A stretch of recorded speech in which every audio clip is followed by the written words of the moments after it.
Property taxes continue to dominate the political discourse in the state, and this week Dusty Johnson weighed in. Tonight, Grant Green has more from the congressman and a candidate from the other side of the aisle. While some gubernatorial candidates have pitched for a complete elimination of property taxes, Dusty Johnson plans for a different route. And unlike the other property tax proposals that people running for governor have proposed, mine is workable, it's doable, it's paid for, and it's the kind of thing that's going to deliver real value for every South Dakota homeowner. After a temporary cut, the state sales tax is set to increase in 2027 back to 4.5%. Johnson wants to use that money to provide a $400 property tax credit for every homeowner. Property taxes are a much bigger complaint than sales taxes. And so under existing state law, we are going to have the sales tax return to 4.5%. And rather than have state government just spend that money, I want to make sure we're giving those funds back to taxpayers. Johnson also wants to zero out property taxes for 2 years for first-time homebuyers. We know that homeownership is, for many, a huge part of the American dream. We have made it harder and harder for young people to get into homes. That's why my plan is such a powerful statement about the values of our state. We want our young people who've moved away to come back to South Dakota.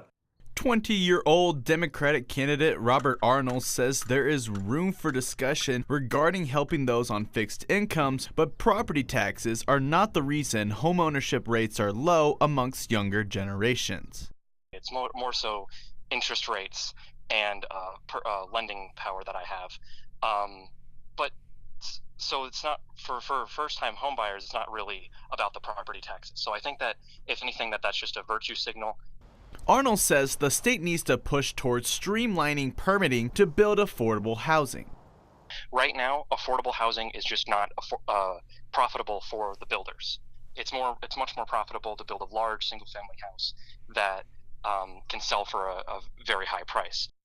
Aberdeen businessman Toby Doden had this to say on Facebook, quote, Dusty Johnson is calling to raise taxes. The state should be seeking to lower the tax burden on South Dakota families. This is yet another example of out-of-touch career politicians unable to grasp that our seniors, veterans, and young homebuyers have seen their bills double or triple in the last few years. Doden is aiming for a complete elimination of property taxes. And South Dakota's Speaker of the House, John Hanson, shared his thoughts as well. Quote, Dusty Johnson can try to take credit for others' plan all day, but the reality is he didn't do the work to create this plan. This proposal was adopted by the Property Tax Task Force this summer, which I created and helped lead. A vote on this plan is already coming this legislative session.